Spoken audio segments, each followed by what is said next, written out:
Hello guys, कैसे हो? I hope अच्छे होंगे। आपका सबसे पहले ST study point YouTube channel पर आपका बहुत बहुत स्वागत है दोस्तों। कल की तरह आज फिर बूस्टर डोज लेकर 50 क्वेश्चनों की श्रृंखला आपके सामने लेकर आया हूँ। पहली वाली को आपने पूरा देखा होगा। तो दोस्तों, ये पार्ट 3 नंबर है। अब की बार पार्ट नंबर कल 2 करवाया था, अब 3 पार्ट नंबर 3 है। तो सबसे पहले मैं बता देता हूँ, माँ सरस्वती का नाम स्मरण करते हुए second first grade REET, Chandigarh police, Delhi police, CTET, UP police, Bihar police, आपके संजय जी सर द्वारा अदर स्टेट गवर्नमेंट जॉब की सभी की को ध्यान में रखते हुए प्रश्न करवाए जा रहे हैं। तो आप इस चैनल को सबसे पहले तो ज्वाइन कीजिए। रेड कलर का बटन आ रहा होगा, उसको दबाइए, सामने वाली घंटी को प्रेस कीजिए, फिर लाइक कीजिए दोस्तों। तो दोस्तों, अभी आपके सामने बिना टाइम गवाए हुए प्रश्नों की श्रृंखला हम स्टार्ट करते हैं। तो देख लीजिए, इसी में आज भाग 3 है, पार्ट 3, 50 क्वेश्चनों की श्रृंखला आपके सामने लेकर मैं प्रस्तुत हूँ। तो दोस्तों, हमारे यूट्यूब चैनल, आप इसको सर्च करेंगे तो आएगा इस ST study point YouTube channel. तो दोस्तों, बिना टाइम गवाए हुए हम शुरुआत करते हैं। एक एक क्वेश्चनों को देखते हैं और रिपीट करते हैं। तो कुछ क्वेश्चनों के जवाब आप भी दिया करो दोस्तों।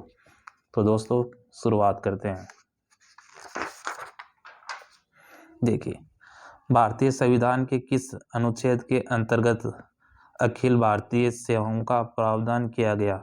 जो यूपीएससी होती है, कौन से अनुच्छेद के अंतर्गत किया जा गया गठन? तो अनुच्छेद होगा 312। भारत की संविधान निर्मात्री सभा के अध्यक्ष कौन थे? तो कौन थे? Doctor Rajendra Prasad. Native state of India नामक पुस्तक की रचयिता तो कौन है? तो ली वार्नर। ये एग्जाम में, हर एग्जामों के में पूछा गया क्वेश्चन है और पूछा जाता है, एक बुक का हमेशा क्वेश्चन पूछा जाता है। तो नेटिव स्टेट ऑफ इंडिया किसकी है? ली वार्नर। तो अमृतसर की संधि कब संपन्न हुई थी? तो कब हुई थी? 1809 में। पणि एवं निष्क का क्या अर्थ है? जो दो शब्द दिख रहे होंगे आपको, पणि और निष्क, तो इसका अर्थ क्या होता है? पणि का होता है व्यापारी वर्ग और निष्क का अर्थ श्रवण सिक्का। आगे का क्वेश्चन देखिए दोस्तों, जैन धर्म के प्रथम तीर्थकर कौन थे? बहुत ही इजी क्वेश्चन है, तो आपको पता भी होगा।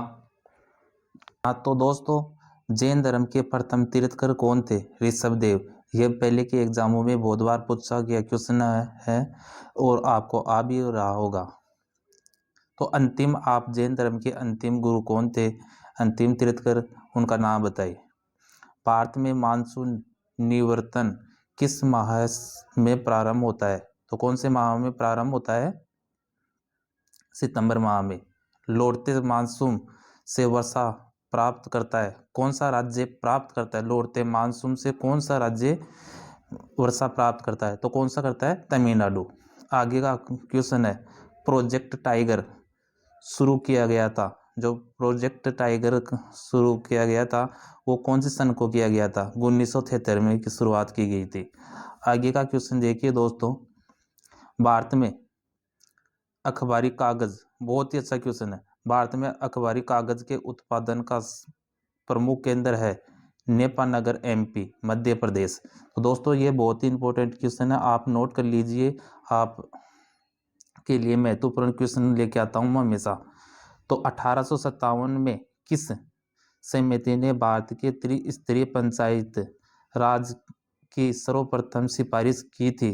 तो किसने सिफारिश की थी? त्रिस्तरीय जो पंचायत थी दोस्तों, ये त्रिस्तरीय पंचायत थी, इसकी सर्वप्रथम सिफारिश कौन सी समिति ने की थी? ये देखिए, तो बलवंत राय मेहता समिति ने, बलवंत राय मेहता समिति ने की थी। भारत में मानवाधिकार आयोग का गठन किया गया है।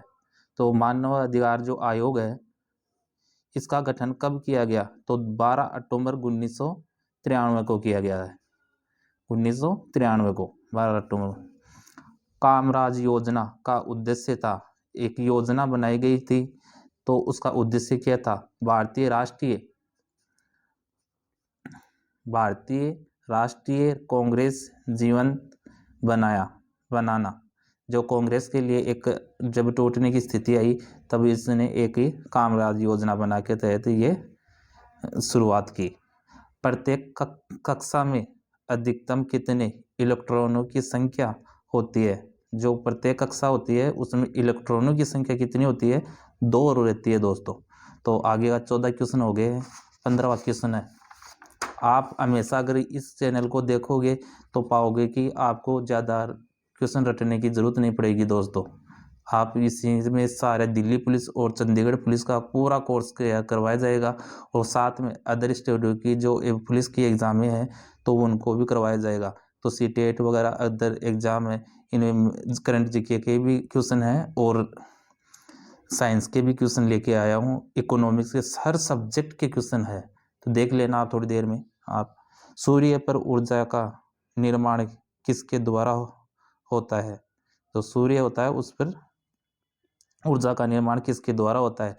नाभिकीय संलयन द्वारा। भारत में न्यूक्लियर रिएक्टर्स में कौन सा ईंधन प्रयुक्त होता है? जो बात न्यूक्लियर रिएक्टर्स है उसमें ईंधन प्रयुक्त होता है। तो यूं सूखी बर्फ क्या होती है? सूखी बर्फ क्या होती है? तो ये होती है ठोस कार्बन डाइऑक्साइड CO2। संविधान सभा के अस्थायी अध्यक्ष चुने गए। जो भारतीय संविधान है उसमें अस्थायी अध्यक्ष कौन चुने गए? डॉक्टर सचिदानंद सिन्हा दोस्तों। तो पॉलिटिकल का क्वेश्चन है, ये मैंने क्लास में भी करवा रखा है, तो आप पहले क्लास वगैरह देख लीजिए, उनमें सभी में ऐसे क्वेश्चन मिल जाएंगे। ये क्वेश्चन देखिए आगे का। उद्देश्य प्रस्ताव किसके द्वारा पेश किया गया? जे नेहरू। और कब किया गया? 22 जनवरी 1947 को।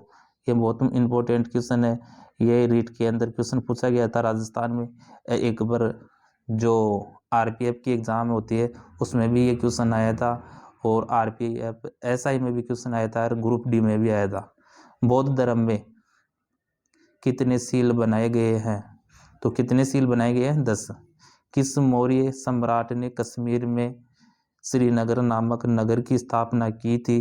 तो कौन था? श्रीनगर, जो जम्मू कश्मीर है उसमें श्रीनगर शहर किसने बसाया था? अशोक ने बसाया था। भारत में चीनी का सबसे बड़ा उत्पादक राज्य है महाराष्ट्र है।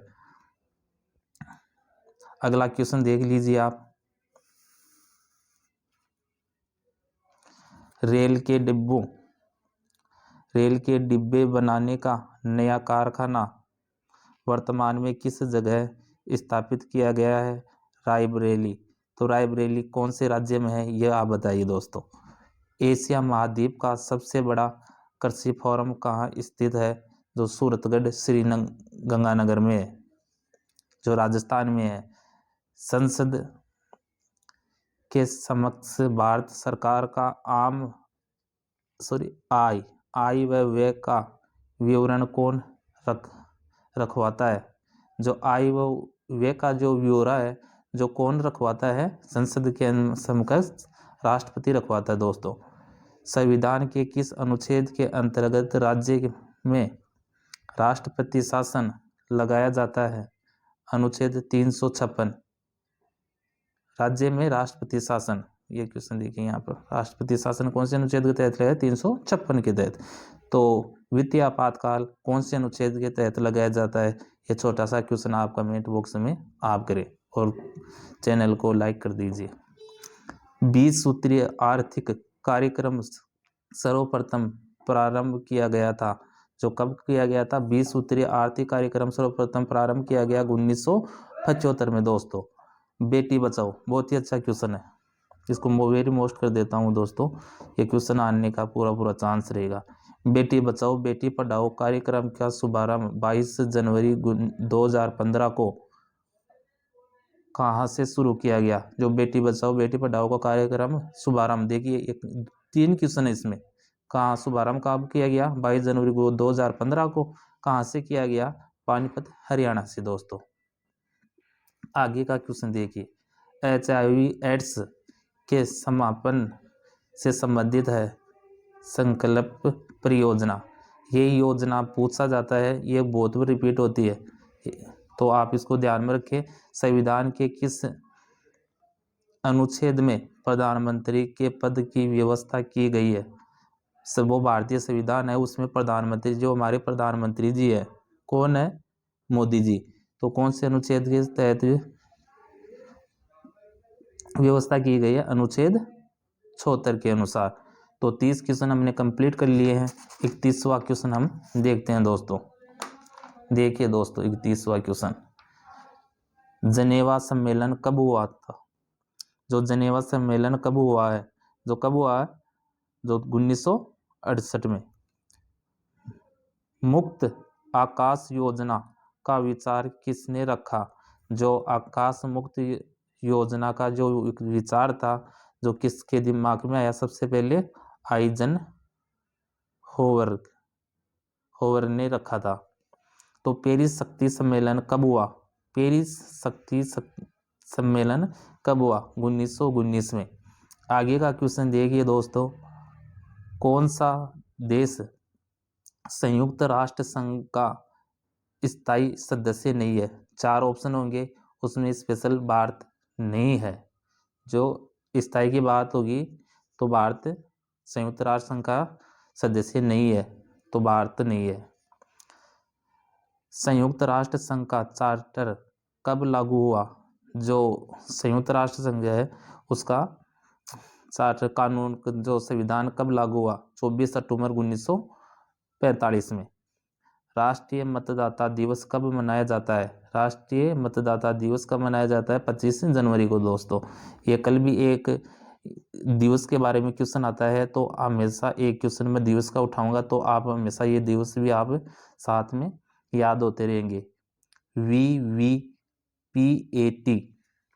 का पूरा नाम क्या है? ऐसा क्वेश्चन भी आपको एग्जाम में काफी बार देखने को मिला होगा, आपने एग्जाम दिए तो दोस्तों देख लीजिए, voter verifiable paper audit trial, ये इसका पूरा नाम है। राष्ट्रीय बागवानी परिषद का मुख्यालय कहाँ है? जो राष्ट्रीय बागवानी परिषद का मुख्यालय है गुरुग्राम हरियाणा। भारत में घरेलू उत्पादन में सर्वाधिक अंशदान रखता है, जो कौन रखता है? सेवा कर। सेवा क्षेत्र से सर्वाधिक अंश प्राप्त होती है भारत को।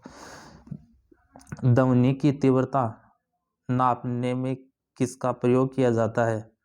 डेसिबल का। बहुत इजी क्वेश्चन है दोस्तों, फिर भी ये बहुत बार क्वेश्चन गलत हो जाता है, वो ध्वनि की अदर की दे देता है, फिर हम गलत कर देते हैं। तो अभी इन चीज़ों को अब उससे गलत क्वेश्चन नहीं करना है। बूस्टर डोज हमेशा आपको सहारा देंगे। सूर्य पर ऊर्जा का निर्माण किसके द्वारा होता है? नाभिकीय संलयन द्वारा। ये रिपीट क्वेश्चन हो गया दोस्तों। हाइड्रोजन बम किसके द्वारा विकसित किया गया था? एडवर्ड टेलर द्वारा। एडवर्ड जो टेलर थे उनके द्वारा हाइड्रोजन बम का आविष्कार किया गया था। सब्जी उत्पादन, दिखाई दे रहा हो कि नहीं दे रहा होगा, आपको बता देता हूँ। सब्जी उत्पादन में भारत का स्थान है तो कौन सा है? दूसरा है। प्रथम किसका है? चीन का। आगे का क्वेश्चन देखिए दोस्तों, भारत में लिग्नाइट कोयला का सर्वाधिक जमाव पाया जाता है। कौन से राज्य में लिग्नाइट कोयला सर्वाधिक है?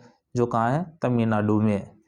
1904 में लिखी गई पुस्तक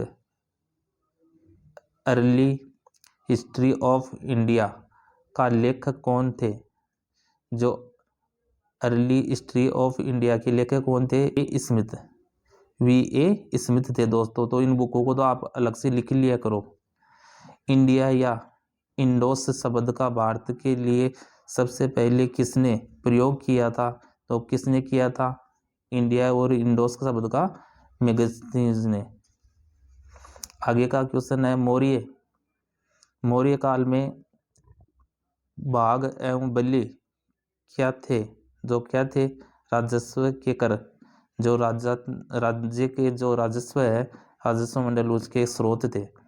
महाकवि कालिदास के नाम का उल्लेख किस चालुक्य अभिलेख, नहीं दिखाई दे रहा होगा, चालुक्य अभिलेख में हुआ है। जो महाकवि कालिदास को तो जानते होंगे, उनकी कई रचनाएं हैं, उनकी एक रचना का आप नाम लिख के भेजिए।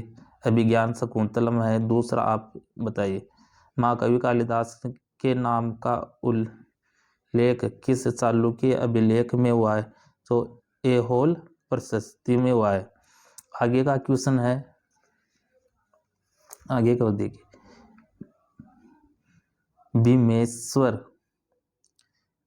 भीमेश्वर मंदिर कहाँ स्थित है? ये भीमेश्वर मंदिर जो कहाँ स्थित है? आंध्र प्रदेश में स्थित है दोस्तों। तो आगे का क्वेश्चन देख लीजिए, मैं आगे का क्वेश्चन मैं बता देता हूँ। क्वेश्चन समाप्त होने वाला है। संविधान संशोधन की प्रक्रिया किस अनुच्छेद के तहत दी गई? तो अनुच्छेद 368 भाग 20। ये 368 का क्वेश्चन मैंने क्लास में करवाया था दोस्तों, आपने अगर देखी होगी तो क्लास हमारी संविधान संबंधित। तो राष्ट्रीय मानव अधिकार आयोग का गठन कब हुआ? तो 1993 में हुआ। तो आप अधिक हमारी जानकारी के लिए हमारी फेसबुक आईडी और इंस्टाग्राम आईडी संजू डुमोलिया पर सर्च करके आप देख सकते हो दोस्तों। तो इसी के साथ मैं यही कहूँगा कि आप अगर पहली बार देखे हो तो चैनल को ज्वाइन कीजिए और लाइक कीजिए। और अगली बार मैं ऐसे सोच रहा हूँ कि एक एक टॉपिक पे मैं 50 क्वेश्चन की श्रृंखला लेकर आऊँ। तो आपका क्या व्यू है वो हमें कमेंट करके बताइए दोस्तों। आपका बहुत ही मन लगाकर आप पढ़िए और आगे बढ़िए। धन्यवाद। जय हिंद, जय भारत।